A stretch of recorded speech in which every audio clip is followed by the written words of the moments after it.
Okay, so let's just dive right in. If you're a parent of a toddler, I'm willing to bet the word preschool brings up a lot. A little bit of excitement, sure, but also, let's be real, a ton of stress. I mean, right? If you've got a kiddo in that 2 to 4 year old zone, this whole thing, it can feel like a total whirlwind. You start asking yourself all these questions. Is it just like a fancier daycare? When are they even supposed to start? And oh my gosh, how do you possibly pick the right one? Well, that's exactly why we're doing this. We're going to break it all down and give you a simple, clear roadmap. The goal here is to turn all that anxiety into confidence so you can make the best choice for your family. All right, first things first, let's tackle the number one point of confusion, like right out of the gate. You hear preschool and pre-K thrown around all the time, and a lot of people use them interchangeably. But here's the thing, they're not really the same. So when you look at them side by side, you can see their core mission is just different. Preschool, which is for those younger kids, around 2.5 to 4, is really all about learning how to be in a group. It's social skills, and the main tool is play. But then you get to pre-K, that's the year right before kindergarten, the goal totally shifts to kindergarten readiness. Yeah, there's still a ton of play, but you're going to start seeing more structured activities popping up, all designed to get them ready for that big next step. So here's the key takeaway. Think of it as a sequence. It's a 1-2 punch. Preschool is all about laying that social and emotional groundwork. It teaches kids how to do school, the routines, the sharing, the whole shebang. Then pre-K comes in, builds on that foundation, and starts layering on the early academic skills they'll need. Okay, so what does learning actually look like in a preschool? Because when we say curriculum, I want you to get the image of desks and worksheets right out of your head. That's not it. We're talking about purposeful play, a carefully designed environment that's all about exploration and discovery. And this right here, this is the absolute heart of it. This is the whole point. Because before a child can even think about learning their ABCs or counting to 10, they have to learn how to exist and function in a group with other kids. That is job number one, period. So you might be wondering, how does that actually happen? Well, it's not a lecture. Learning to share is that real-time negotiation when two kids both want the same red truck. Simple conflict resolution? That's a teacher getting down on their level and gently guiding them to use their words instead of, grabbing. And following that daily routine, circle time, snack time, cleanup time, that structure provides so much security, and it's how they learn to manage themselves. Now, don't get me wrong, it's not that academics aren't there. They totally are. But it's all about low-pressure, positive exposure. It's about making learning feel like fun. So literacy isn't drills. It's singing the ABC song and getting lost in a great story. Early math? That's just counting how many friends are here today, or sorting all the blue blocks into one pile.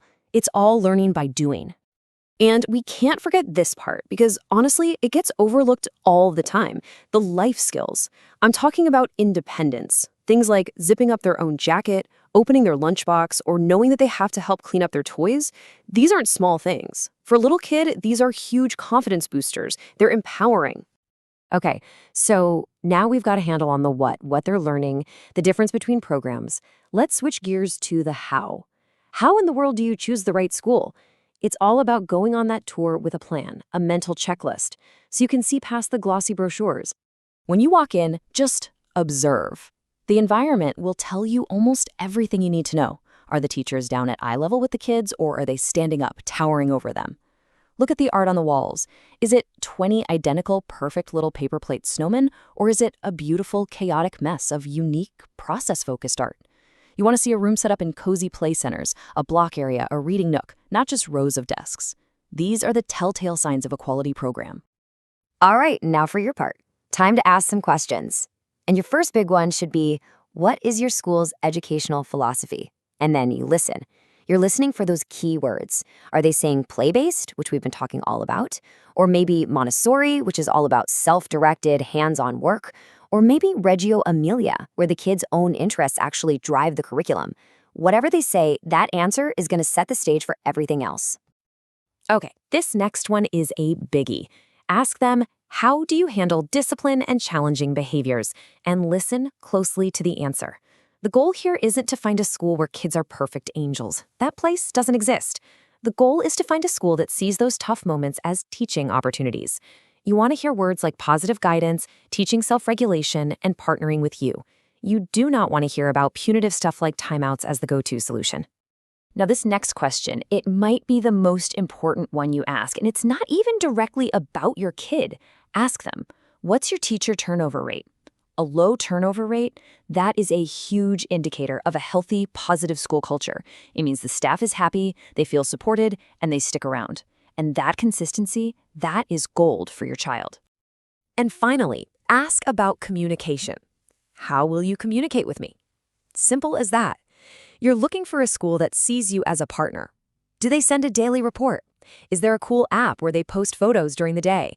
Maybe a weekly email from the teacher. Figure out what works for you and make sure they offer it.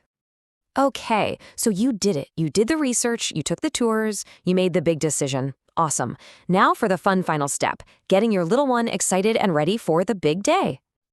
And the key here is to keep it super fun and positive.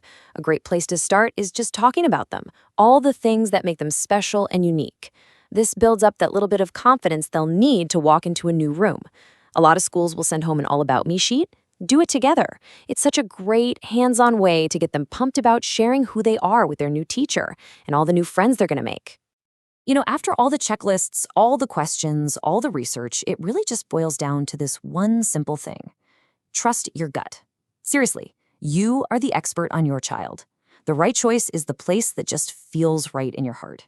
It's the school where you can walk away knowing, without a doubt, that your child is going to be happy, safe, and not just looked after, but truly celebrated for the amazing little person they are.